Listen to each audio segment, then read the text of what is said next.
Here's the big one in this chapter. Deuteronomy 17:17. Yeah. What's this one about?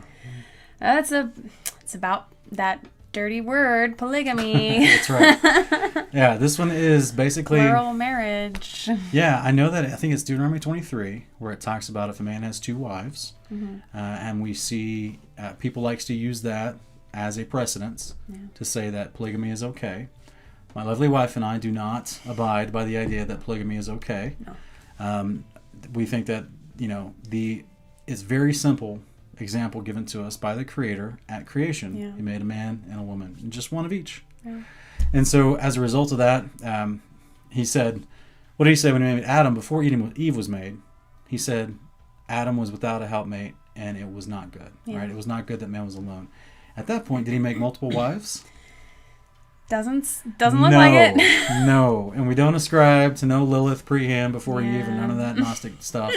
No, because that's not in the text. What the text tells us is that the Father looked at Adam and said, it's not good he's alone. He made him one wife. Yeah. It was Adam and Right? Eve, not Adam and Eve and Heather and Jackie. And from that, he then, because remember, everything that the Father was creating in the 6 days of creation, after he was done with everything, he said it's good. Yeah. But the only time he said it's not good is when Adam was alone. And then to remedy what was not good and make it good, he just gave him one woman. Yeah. Okay? So, unfortunately, there are people out there that they've come into the realization that the entire book is relevant for us today. So they've stepped out of a modern mainstream church mindset, and they've realized that all these words are applicable for our lives today. But while they're still studying out, they sometimes focus, very biasly on certain phrases and skip over entire context and portions of other phrases to support a very specific narrative of polygamy. And so Lindsay and I together, we do not subscribe to that. We don't agree with it.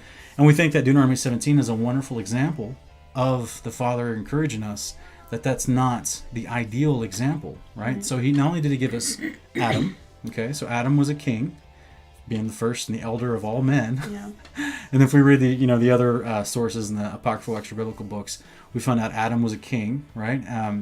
And that means and Adam was considered righteous, that he followed God's ways. Yeah. So unless God just came up with a new rule, then in Deuteronomy 17:17, where it tells the kings to not multiply wives, Right. okay? So I've actually had some people try to debate me on this and say, well, he's not multiplying wives. 2 is not multiplied. And I'm like, yeah, if it's more than one, you're multiplying. Come on. 1 times 2 is 2.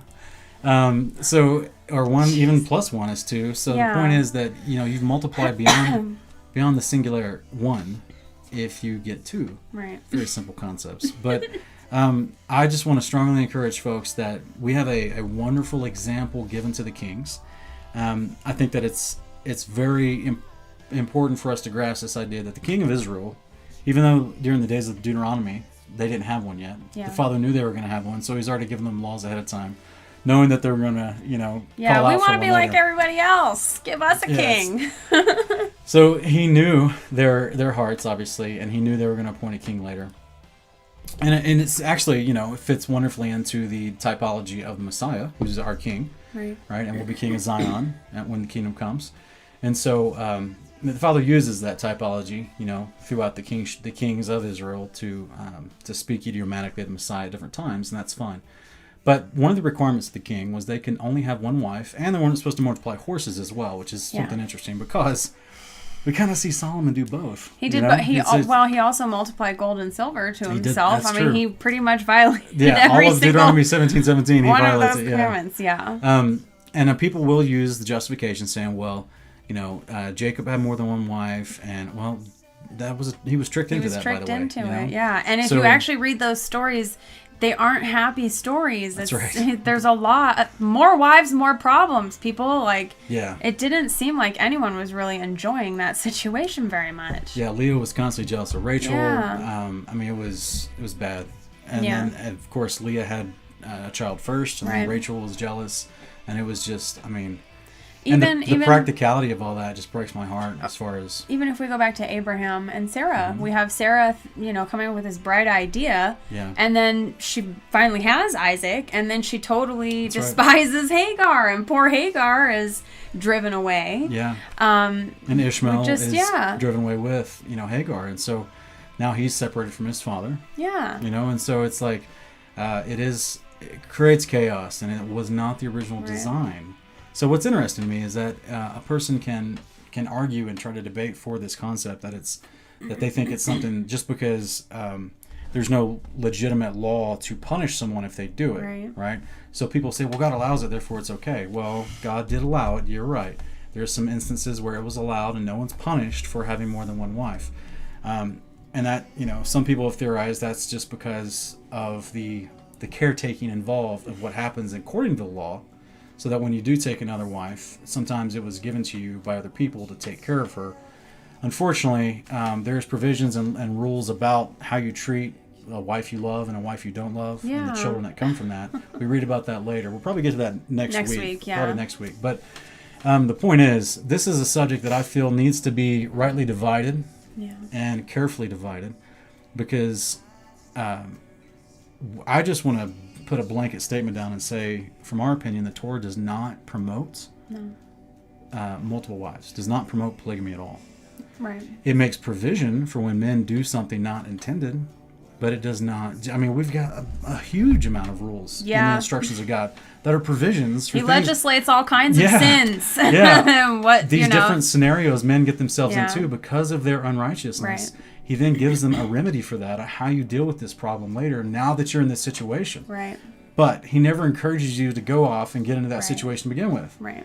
So, but he tries to give you a remedy for it, and that's what I think we're seeing here. Now, as far as the kings, he's trying to encourage them right off the bat. If you're a king, you shouldn't have multiple wives, don't multiply money, don't multiply horses, and also you need to write out the Torah every year, which I think is amazing. Yeah. I think that's a beautiful thing, right? Not every year, but, excuse me. You need to write out the Torah in the presence of the priests, and then he keeps that with him all the days of his life, and is supposed to read it all the days of his life. So the king himself was supposed to know these words.